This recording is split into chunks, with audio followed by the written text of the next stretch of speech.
하시면 하나님께서 여러분의 삶을 이끌어 가실 줄로 믿습니다. 여러분 행복하십시오. 성령 충만하십시오. 이 시대 참된 그리스도인으로 살아가시기를 주님의 이름으로 축원합니다. 저는 참 운동을 좋아합니다. 어떤 분은 그렇게 얘기하시는 분이 있을지 모르겠어요. 목사님 운동 별로 안 좋아하게 생겼는데요. 근데 제가 참 운동을 좋아해요. 어릴 적부터 운동하는 걸 즐겨했고요. 그리고 또 제법 운동을 잘 했습니다. 전에 교회에서 있을 때 교회에 배드민턴 클럽이 있었어요. 그래가지고 이제 배드민턴 클럽을 만들어서 성도님들이 저녁 때가 되면 강당에 가서 뭘 하냐면 배드민턴을 하는 겁니다. 근데요, 그 배드민턴 클럽에 있는 집사님들 꽤 구력이 좀 되신 것 같아요. 배드민턴을 친 지가 오래되신 분 같은데 어떤 얘기를 하시냐면, 목사님들 우리가 뭐 한 15점 정도 접어줘도 절대 못 이길걸요. 그런 얘기 하시는 거예요. 배드민턴을 잘 모를 때요, 겉으로 예, 전 잘 못하니까요 뭐 그렇게 얘기했지만 속마음으로는 어떤 마음이냐면, 내가 이래봬도 그래도 스포츠에 그래도 꽤 일가견이 있는데 그래도 내가 운동신경 좋은데 설마 15점 접어줘도 내가 질까, 이런 생각이 마음 안에 드는 거예요. 근데요, 실제 배드민턴 코트에 가가지고 배드민턴을 해보니까요, 이거는 장난이 아니더라고요. 15점 아니라 21점을 따내는 거라면요, 20점을 접어줘도 못 이기겠더라고요. 배드민턴을 하신 분들은 제가 무슨 얘기하는지 이해되시죠? 그냥 여러분들 집에서 부인하고 멀리 그냥 쳐내는 것만 하던 배드민턴과 정식으로 배드민턴을 레슨 받아서 하는 사람들과의 수준 차이는요, 이루 말할 수 없이 납니다. 초보가요, 절대로 배드민턴을 배운 사람을 이길 수 있다 없다? 기적이라는 거 일어나지 않습니다. 없어요. 해보니까 안 되더라고요. 처음에 속마음에 그런 마음이 있었어요. 야, 그래도 내가 운동신경 좋은데 내가 혼자 열심히 하면 그래도 이길 수 있지 않을까. 그런데요, 안 돼요. 결국에는요, 그 클럽에서 이제 코치 선생님이 일주일에 2번씩 오셔서 레슨해 주셨어요. 레슨해 주셔서 저도 레슨을 좀 받았습니다. 보니까요, 막 클리어를 배우고 드라이브를 배우고 푸시를 배우고 뭐 헤어핀을 배우고 스텝은 어떻게 해야 되고 뭐 이런 것들을 다 일일이 가르쳐 주는 거예요. 그제서야 알았습니다. 절대로 기본기를 배우지 않고서는 초보자가 배드민턴을 오래 한 사람을 이길 수 있다 없다? 없다는 거예요. 그냥 기대만 가지고 운동신경 좋은 거 가지고 우리가 절대로 배운 사람을 이길 수 없다는 사실입니다. 사실요, 여러분, 신앙생활도 마찬가지인 것 같아요. 성경에 나오는 성경의 인물들의 이야기를 듣습니다. 특별히 부흥회나 여러 집회들을 통해요, 믿음 생활을 잘 해왔던 이 성경의 인물들의 이야기를 들으면 나도 금방 그렇게 신앙생활 하고 싶은 마음들이 생겨요, 안 생겨요? 왜 대답을 안 하세요? 안 생기면 회개하셔야 됩니다. 막 그런 마음이 생기는 거예요. 성경을 읽다 보고 목사님 설교 들으면 막 다니엘에서 설교하고 아브라함에 대해서 설교하고 그러면, 야, 나도 저렇게 믿음 생활하고 싶다, 그런 마음들이 막 생겨납니다. 그리고요, 수많은 간증자들의 간증을 듣다 보면, 야, 나도 저런 신앙생활 정말 하나님 앞에 시대에 쓰임받는 믿음의 사람 됐으면 좋겠다, 그런 마음들이 생겨나기 시작합니다. 그런데요, 얼마 지나지 않아 우리는 그런 마음뿐이지 다시 예전의 모습으로 돌아가는 것들을 우리의 삶에서 많이 경험한다는 거예요. 내가 사회에서 이 정도로 성공적인 삶을 살았는데, 야, 신앙생활 별거냐, 내가 열심히 하면 되지, 열심히 노력하면 되지. 왕초보였던 제가 배드민턴 아무리 열심히 해보려고 해도 못 이겼던 것처럼 신앙생활도 내가 그냥 열심히 한다고 신앙생활을 잘 할 수 있는 것이냐? 그렇지 않다라는 사실이에요. 어떻게 보면 이 신앙생활에서 중요한 것은 어떻게라는 문제입니다. 무슨 문제라고요? 어떻게. 신앙생활은 하게 하는데 그럼 어떻게 신앙생활을 할 것이냐, 이것이 너무나 중요하다는 거예요.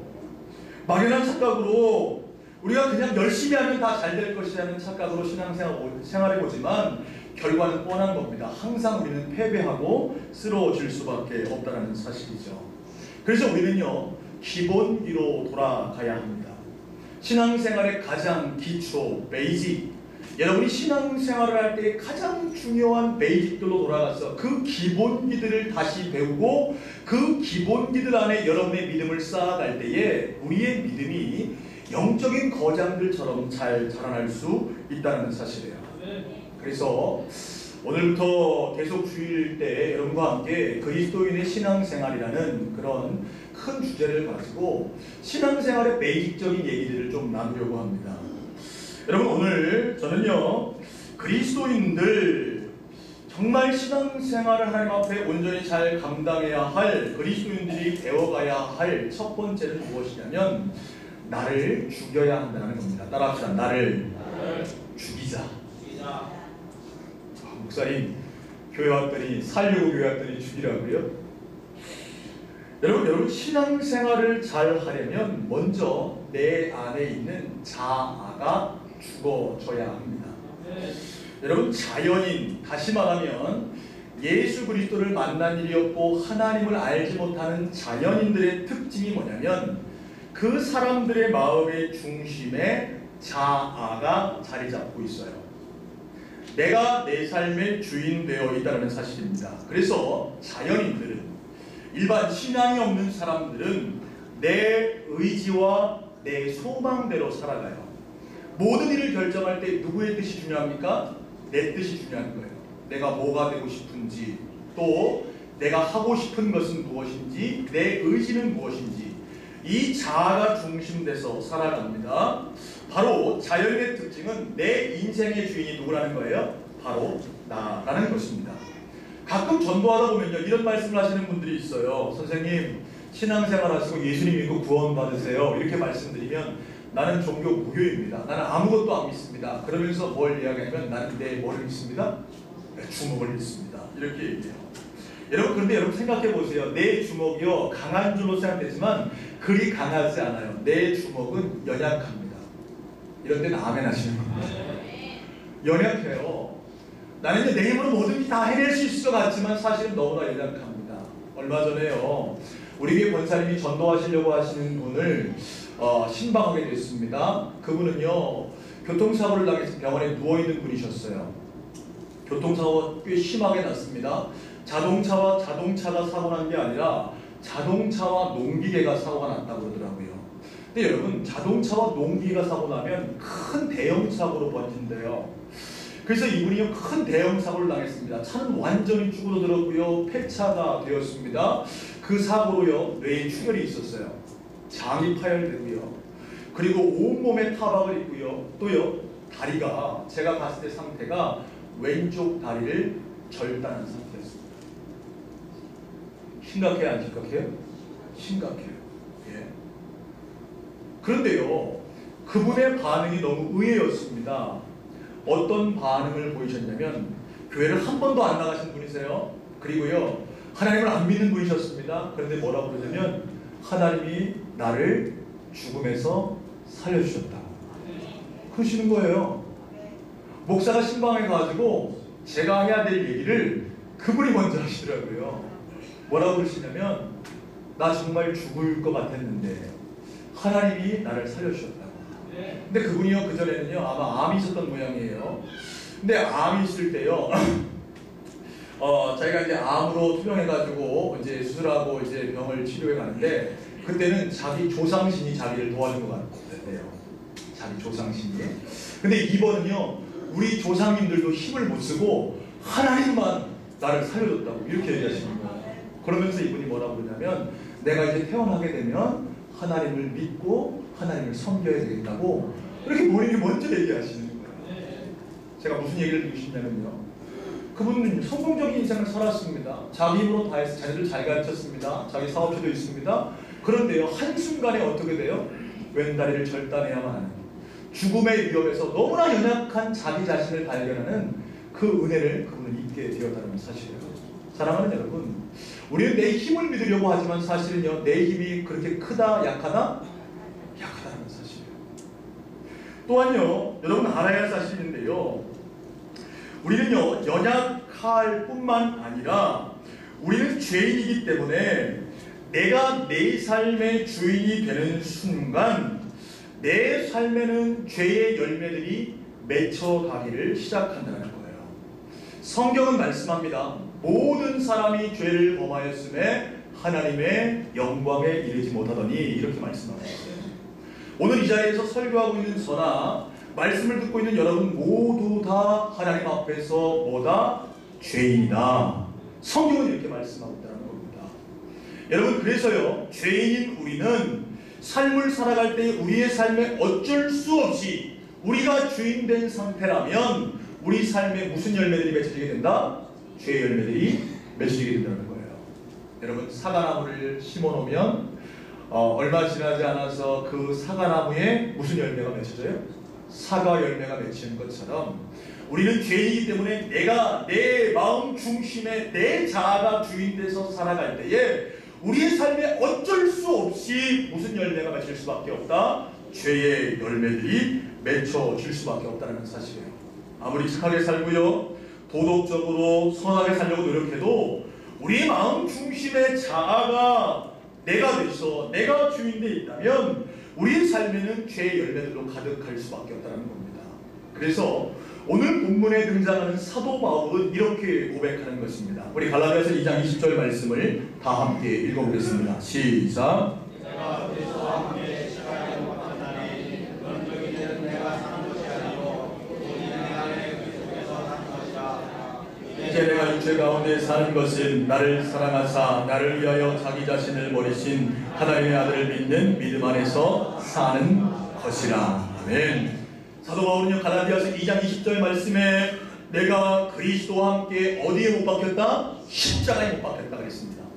여러분, 십자가는 뭡니까? 로마의 사형틀이었습니다. 죄수들, 가장 흉악한 죄수들을 잡아서 그 죄수들에게 사형을 내릴 때 내렸던 그 십자가형을 내리는 십자가형틀입니다.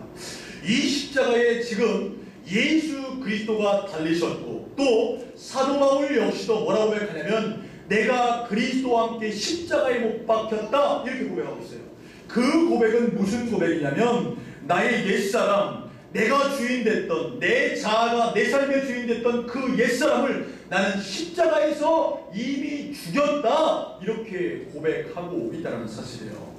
사랑하는 여러분, 오늘 예배하는 여러분이 하나님 앞에 믿음 생활 잘 하기를 원하십니까? 네. 여러분, 그렇다면 먼저 내가 주인되어 있는 그 자아를 십자가에 내려놓고 죽일 수 있는 믿음의 종들 되시기를 주님의 이름으로 축원합니다. 네. 신앙생활은 언제부터 시작되냐면 내가 죽을 때, 내 자아가 죽을 때, 십자가 앞에 죽어지는 역사가 있을 때 그때부터 믿음이 출발하는 줄로 깨달을 수 있는 저와 여러분 되시기를 주님의 이름으로 축원합니다. 두 번째로요, 그리스도의 신앙생활에 중요한 것은 내 자아가 죽어진 뒤에 그 죽어진 마음 안에 그리스도를 영접해야 한다는 거예요. 따라합시다. 그리스도를 영접하자. 누구를 영접하자고요? 그리스도. 예수 그리스도를 영접해야 한다는 겁니다. 성경 말씀 한번 찾아보겠습니다. 요한일서 5장 11절 12절 신약성경 뒤쪽에 있습니다. 요한일서 5장 11절 12절 제가 가지고 있는 성경은 393쪽입니다. 다 가지겠습니다. 시작. 또 증거는 이것이니 하나님이 우리에게 영생을 주신 것과 이 생명이 그의 아들 안에 있는 그것이라. 아들이 있는 자에게는 생명이 있고 하나님의 아들이 없는 자에게는 생명이 없느니라. 아멘. 요한사도가 요한일서 말씀을 통해서 우리에게 말합니다. 뭐라고 말하냐면 또 증거는 이것이니 하나님이 우리에게 뭐를 주셨다? 영생을 주셨다. 소원하게 오늘 예배하는 저와 여러분 모두가 영원한 생명을 소유할 수 있는 믿음의 종들 되시기를 주님의 이름으로 축원합니다. 그런데 이 영원한 생명이 누구에게 있다? 아들에게 있다. 그 아들이 누구시냐면 하나님의 아들이신 예수 그리스도를 말합니다. 그래서 12절에요. 아들이 있는 자에게는 뭐가 있고? 생명이 있고 아들이 없는 자에게는 뭐가 없다? 생명이 없다. 그래서 여러분들 그리스도인으로 참된 신앙생활을 하면 우리 안에 누가 거하셔야 하는 예수 그리스도, 하나님의 아들이신 그 예수 그리스도 생명이신 그분이 우리 마음에 오셔서 우리의 마음의 주인 되실 때에 우리에게 영원한 생명이 소유되는 줄로 깨달을 수 있는 믿음의 종들 되시기를 주님의 이름으로 축원합니다. 그래서 바울 사도는요, 갈라디아서 2장 20절에 이렇게 고백하는 것입니다. 내가 그리스도와 함께 십자가에 못 박였나니 그런즉 이제는 내가 사는 것이 아니요 오직 내 안에 그리스도께서 사시는 것이라. 할렐루야. 나를 죽인 다음에 내 안에 누구를 모셔드린다고요? 예수 그리스도. 그래서 바울은요, 이제 내가 오직 내 안에 그리스도께서 사신다. 내가 살아가는 것이 아니라 내 안에 예수님이 오셔서 예수님이 나의 구주가 되셔서 그분 때문에 나는 살아갈 수 있다. 이렇게 고백하고 있다는 사실이에요. 사랑하는 여러분, 영접한다는 것은요, 모셔드린다는 뜻이에요. 따라합시다. 예수님을 모시고 살자. 어디에? 내 마음 중심에. 죄악으로 가득한 나의 죄를 회개함으로 십자가에 못 박아 죽이고 그 후에 그 왕의 자리에 내 마음의 보좌 왕자에 누구를 앉혀놓는 거냐면 예수 그리스도를 앉혀놓을 때에 그때부터 바른 신앙생활을 할 수 있게 된다는 사실이에요. 학생들을 주일에 모이다가 지난 주간부터 이제 토요일에 모임을 하고 있습니다. 학생들이 많지 않기 때문에 제가 우리 학생들을 데리고 토요 모임은 제자훈련과 아이들과 교제하는 프로그램들로 진행을 하고 있어요. 어제 제자훈련 첫 오리엔테이션을 하면서 제가 아이들에게 이런 질문을 했습니다. 너희들 예수님 영접했니? 제가 이렇게 질문했어요. 제가 여러분에게 똑같은 질문 한번 드려볼게요. 여러분 예수님 영접하셨습니까? 네, 하신 분도 계시고 안 하신 분도 계시고 또 어떤 분은 지금 할까 말까 고민 중에 있는 분도 계시고 아이들 대답을 들어봤어요. 예수님 영접했니? 중학교 1학년, 2학년 고 어린아이들이었습니다. 이 아이들이 뭐라고 그러냐면요, 목사님 저는 아직 예수님 영접하지 않았는데요, 그러는 거예요. 모태신앙의 아이들이었습니다. 그런데 벌써요 14, 15년을 교회 다녔는데 아직 예수님 영접 못했다는 겁니다. 그래서 왜 예수님 영접 못했니? 제가 물어봤더니 대답을 못해요. 그래서 사지선다형으로 제가 했어요. 1번, 예수님 영접하는 것에 대해서 못 들어봐서 영접 못했다. 2번, 예수님 영접할 기회가 없었기 때문에 영접 못했다. 세 번째, 예수님 영접하는 거 어떻게 하는지 몰라서 못했다. 네 번째, 예수님 영접하는 예수님 영접하는 마음이 없어서 영접 안 했다. 네 가지 물어봤어요. 그랬더니 아이들이 뭐라고 그랬냐면 예수님 영접할 기회가 없어서 못했다는 거예요. 여러분, 많은 교회들이요 예수님을 영접할 기회를 안 줘요. 성경 말씀 많이 가르치고 성경 말씀도 많이 얘기하는데 사람들에게 영접에 대해 얘기도 하지 않고 영접할 기회를 주지 않았습니다. 그래서 많은 사람들이요 교회를 왔다 갔다 했어요. 10년, 20년, 30년 교회에 다녔는데 영접하는 이야기도 못 들어보고 예수님 모시라는 말도 못 들어보고 기회가 없어서 예수님 못 모시고 그냥 눈치껏 사람들 보면서 야 저렇게 신앙생활 하는구나. 그래서 왔다 갔다 하면서 부흥하면 예수님 믿냐고 그러면 아멘하고 그냥 그러다가 야 나 구원 받은 건가 아닌 건가 헷갈려서 그렇게 신앙생활 하는 사람들이 많다 적다? 많다는 겁니다. 여러분 정확하게 하셔야 합니다. 여러분 신앙생활을 바로 하려면 여러분 안에 있는 그 자, 내가 십자가 앞에 회개함으로 죽어지고 내가 주인이었던 그 자리에 예수님 오셔서 예수님이 주인 될 때에 그때부터 바른 신앙생활이 출발함을 깨달을 수 있는 믿음의 종들 되시기를 주님의 이름으로 축원합니다. 영국의 유명한 화가가 있죠. 윌리엄 헐만 홈크라는 사람이 있습니다. 이 사람이요 등불을 든 그리스도인이라는 그림을 그렸어요. 세계적인 명화죠. 한번 그림 한번 보여주실래요? 나왔나요? 방송실? 네. 여러분 이 그림 보신 기억 있으시죠? 네. 홀만 홈크가 그린 등불을 든 그리스도라는 그림입니다. 예수님께서요 등불을 들고 문 앞에 서서 문을 두드리고 있는 그런 그림입니다. 그런데 이 그림을 여러분들 자세히 들여다보시면 이 그림은요 밖에서 열 수 있는 문고리가 없어요. 이 그림을 그렸던 이 홀만 홈트는요 계시록 3장 20절 말씀을 모토로 이 그림을 그렸다고 합니다. 이 문고리는요 밖에서 열 수 있는 문이 아니라 어디서 열 수 있는 문이에요? 안에서만 열 수 있는 문이죠.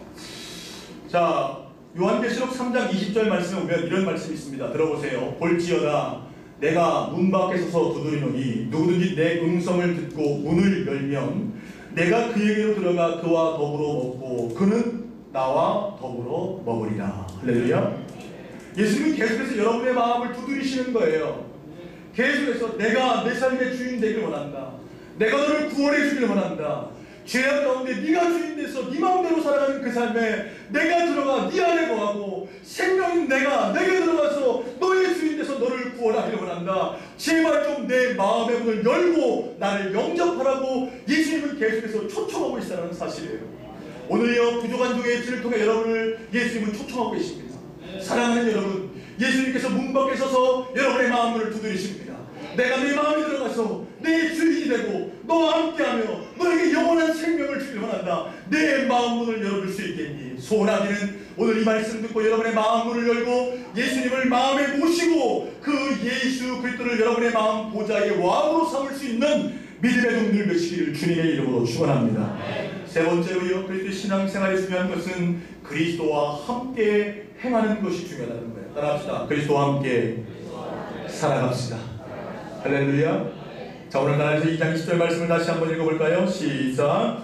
내가 그리스도와 함께 십자가에 못 박혔나니 그런즉 이제는 내가 사는 것이 아니요 오직 내 안에 그리스도께서 사시는 것이라. 이제 내가 육체 가운데 사는 것은 나를 사랑하사 나를 위하여 자기를 버리신 하나님의 아들을 믿는 믿음 안에서 사는 것이라. 아멘. 바울 사도는 그렇게 고백합니다. 이제 내가 육체 가운데 사는 것은, 내가 이 땅에 사는 것은 나를 구원하기 위해 십자가에 대신 죽으신 그 예수, 그 생명 있는 예수가 내 안에 오셨기에 나를 위해 사는 것이 아니라 나를 위해 죽으신 그 예수를 위해 살겠습니다. 이렇게 고백하고 있다는 사실입니다. 사랑하는 여러분, 나를 죽이고 그리스도를 영접하는 순간 우리는 누구의 자녀가 되냐면 하나님의 자녀가 되게 되어 있습니다. 요한복음 1장 12절 말씀에 보면 영접하는 자 곧 그 이름을 믿는 자들에게는 하나님의 자녀가 되는 권세를 주시겠다고 약속하셨어요. 여러분이 여러분의 마음문을 열고 예수님을 내 마음에 모셔드리는 순간 여러분은 하나님의 자녀가 되는 줄로 믿으시기를 주님의 이름으로 축복합니다. 예수님을 영접한 자는요, 이제 내 삶의 주인이 내가 아니라 누가 주인 되시는 거예요? 하나님이 주인 되시고 예수님이 내 삶의 주인 되신다는 사실입니다. 코스그로브라는 사람이요, 제자의 삶이라는 책을 썼습니다. 제가 추천도서로 여러분에게 추천드려서 여러분 나가시다 보면 거기에도 책이 있습니다. 초록색으로 된 책인데요, 크리스천의 신앙생활에서는 아주 교과서적인 책입니다. 너무 좋은 책이에요. 그래서 이런 책들은요, 여러분 서재에 한 권쯤은 꽂혀 있으면 참 좋은 책입니다. 그 책에 보면 이 코스그로브가 제자들의 삶, 예수님을 모시고 사는 사람들의 특징들에 대해서 잘 정리해 놓았습니다. 그 중에 한 특징이 뭐냐면 그리스도의 주제권이라는 특징이 있어요. 그 말은 무슨 말이냐면, 코스그로브의 말을 지으면 제자의 삶은 모든 영역에서 그리스도를 첫 자리에 모신다는 것입니다. 그리스도를 몇 번째 자리에 모신다고요? 첫 번째 자리.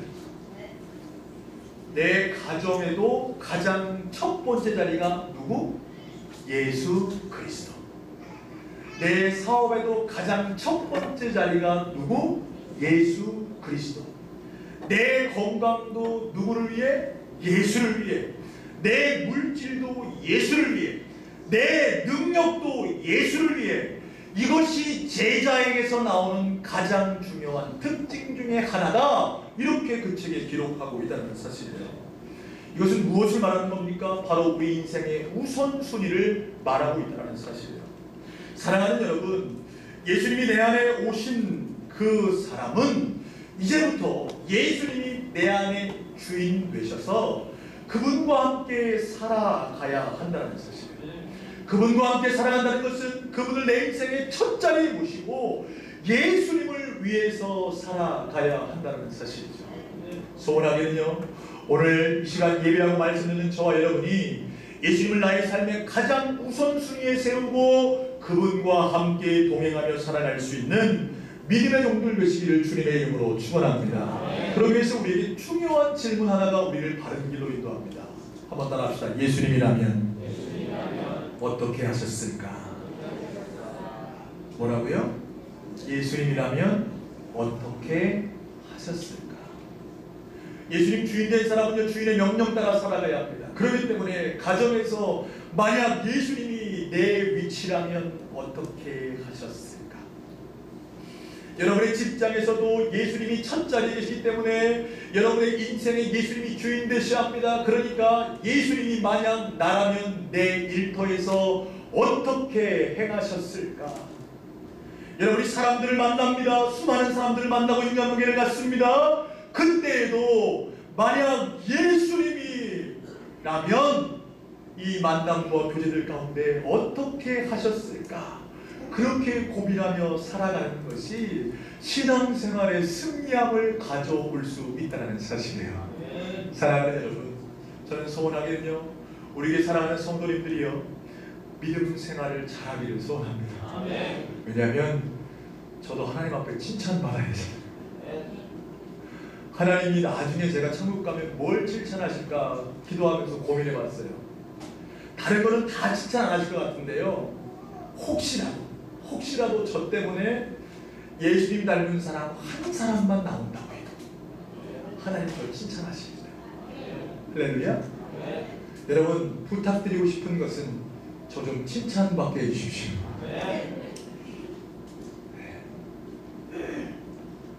제가 그 남북에 사역하는 동안 수많은 일들을 할 것입니다. 그러나 그 어떤 것보다 하나님 저를 칭찬하실 것은 여러분 한 사람 한 사람이 내 자아를 가지고 내 안에 예수님을 모시고 예수님처럼 살아간다면 그것만큼 주님 기뻐하실 일 없고 그것만큼 칭찬받을 일이 없다. 사랑하는 여러분, 첫 단추부터 잘 꿰시는 저와 여러분 되시기를 소원합니다. 만약 여러분의 단추가 잘못 꿰어져 있다면 그 모든 단추 다시 푸시고 다시 꿰을 수 있는 저와 여러분 되시기를 간절히 소원합니다. 여러분, 여전히 내가 주인 되시십니까? 그 주인됨 십자가 앞에 회개하고 내려놓고 주님 내 마음 요리 내 마음에 오셔서 나의 주인 되시고 예수님 첫 자리에 모시고 살아갈 테니 예수님 나를 주관하여 주옵소서. 승리하는 저와 여러분 되시기를 주님의 이름으로 축원합니다. 축원합니다. 기도하겠습니다. 사랑과 은혜가 많으신 아버지 하나님, 부족하고 연약한 종 짧은 입술로 하나님의 말씀을 감히 내어냈습니다. 나는 죽고 예수님 내 안에 오시고 예수님 주인 되셔서 승리하는 저희 모두가 되게 하여 주옵소서. 예수님 이름으로 기도합니다. 아멘. 다 함께 일어나셔서 내는 주의 몸을 매찬하겠습니다.